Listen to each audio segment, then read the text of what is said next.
All right, welcome back, ACC Media Day here on Field of 68.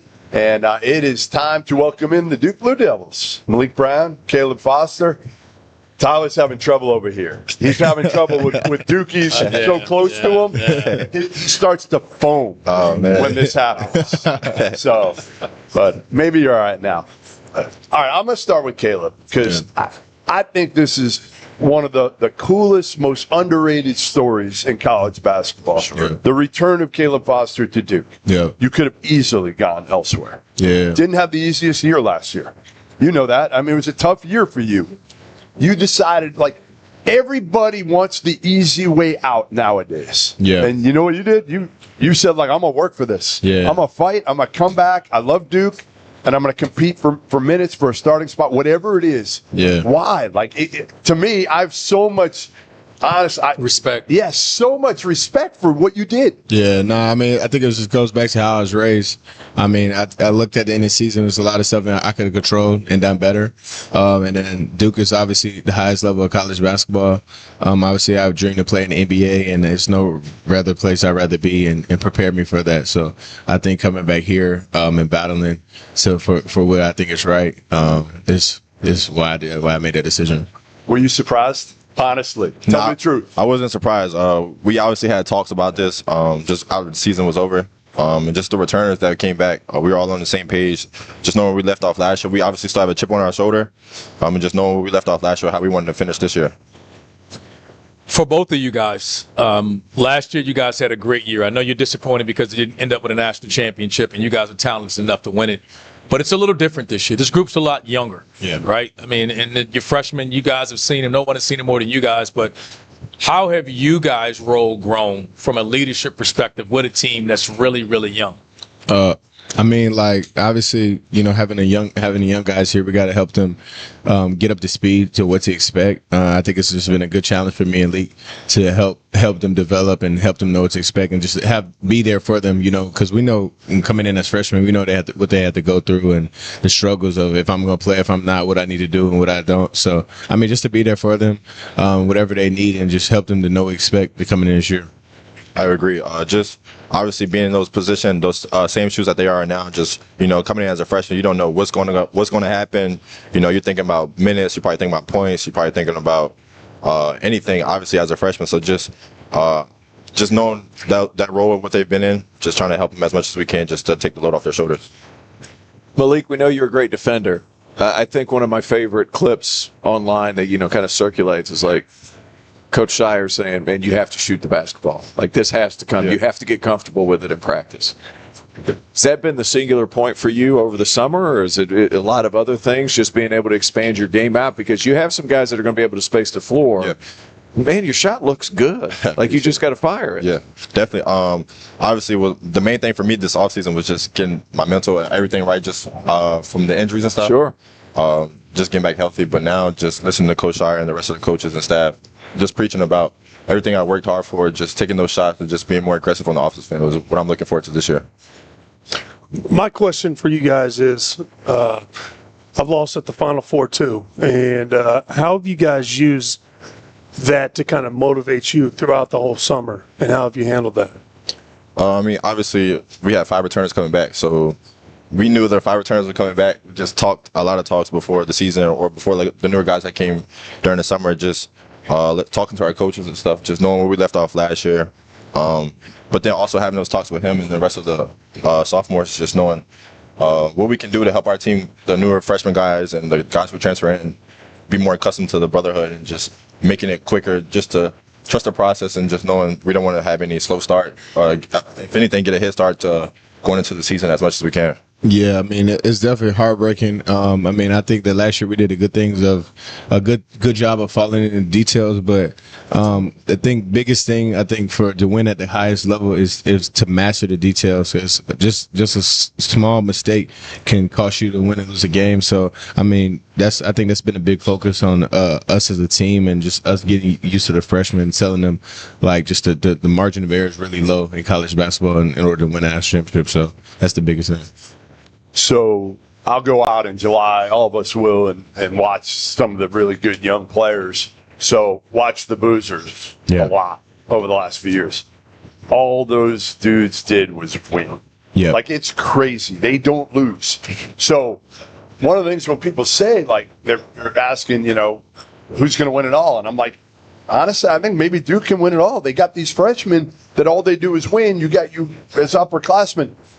Tell me what makes Cam especially so good. Like, to me, it's just like this every day. Every day, it's the same mentality. It's almost like you could plug him in for, you know, 18 and 10. Cam, I feel like Cam and Caden, they're both feel for the game. Obviously, their dad's long-time pro. I think that's what separates them. Just knowing how to play and the versatility, play on and off the ball, unselfishness, get others better. And just he does all the little things, I think, which makes him really good players. I would agree with him. Just their approach that they've had the whole summer, just the shift that they had from the beginning of the summer till now, it's just hasn't been a drop-off. If anything, it's increased the mentality of the game on and off the court. Just with the rest of the freshmen, too, they've all been on the same page. And, you know, they just keep working hard and just helping our team out as much as they can. Cam kind of comes in a little bit like Cooper in a way, doesn't he, where they both don't really want the attention, right? Have you kind of felt that a little bit? Like they could. Yeah. They're both kind of low-key.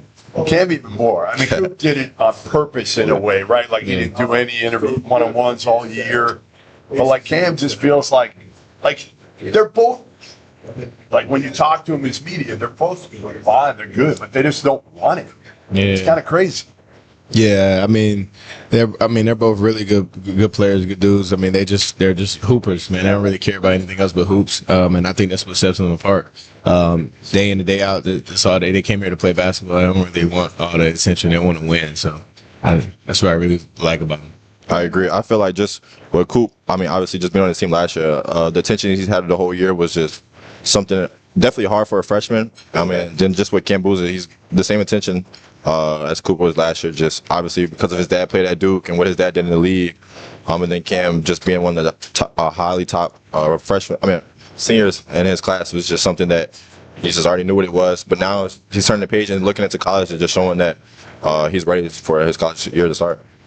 Everyone will talk about your freshmen, and rightfully so. But this team will go as far as you two guys take it and lead it. Yeah. Where's the biggest improvement in your guys' game individually that'll translate to this year? I would just say just being healthy for this year. But just like I answered his question, just being more confident on the offensive end, taking more shots. I've been working on it the whole summer. Was my rehab, but just obviously I couldn't do a lot of physical stuff with the team. So just my workouts was just putting the ball on the floor, just taking more shots, being more comfortable, being spaced out on the offensive on the offense. I would say for me, just, spacing the floor, doing what the team needs. Defensively, I feel like is where I've grown the most. Picking up full court is something that we're trying to lock in. Obviously, when we get freak back defensively, it's going to go up. We know defense wins championships, so I want to bring that defensive edge and help the freshmen too, like help them learn, like, we got to lock up in order to win. Caleb, we've all seen you play back when you were playing for Team Fad in Augusta. Yeah. And my question to you is your role this season. Now, you have some other guys that are pure points, like Caden's a pure point guard. Yeah. How has your role continued to develop? Because when you got to school, you were strictly a scorer. Yeah. As you've continued to grow into this role that Duke needs you to play, it's more so playmaker, sometimes facilitator, sometimes scorer. Yeah. How has that balancing act been for you? Because that's a challenge. I mean, it's definitely been a challenge, but ultimately, if you want to be a complete player and play at the highest level, you got to be able to adapt in any circumstances. So I think that's been the key for me, learning to play on and off the ball and just finding ways to impact the game without scoring, without having the ball in my hands has been big for me. What's the biggest part of that, though? Like, if you had to pick out one, is it just the decision making, when to attack, when to wait, when to get to the paint, when to kick out, when to finish? Like, I would definitely say the decision making is something that every freshman or that I've struggled with before. But I mean, I would say defensive intensity and fall in love with like rebounding, crashing the boards, and just leaning on my teammates. I would say doing the other things. Doing other things besides scoring. And when John Shire, you played, John was a really good player. I played against John. Tyler played against John. Like, he was a really good player, and he was good at majoring in the minors. Yeah. Meaning, like, if you needed somebody to rotate, you need somebody to make the extra pass. He was good at those things. Yeah. Has that bled into your game? Yeah, for sure. I mean, me and Coach, I mean, he obviously harps on that a lot through the whole team. Just being the connector, me and Leak, and really It's a everybody. balance between being a connector and being the shot maker. Yeah. I mean, it's obviously going to all come around. You know, sometimes I'm gonna have to take it. Sometimes you got to take it. It's just being ready for your moment, but ultimately just being consistent with your approach day in and day out. Just not letting the 98%, like he talks about, slip at all. You know, I'm always rebounding, I'm always crashing, I'm always playing hard defense, and the rest will come. My question is, Duke, you guys have a ton of NBA players, former players, always come in and out. Is there one player that's, came back this summer that kind of gave you guys the work, or you're like, man, he came in and just kind of, you're really impressed with, or kind of been like a little mentor, give you some advice and help You you? talking about like NBA? Yeah, just anybody, or a former player. I mean, obviously, Paolo. yeah, Paolo.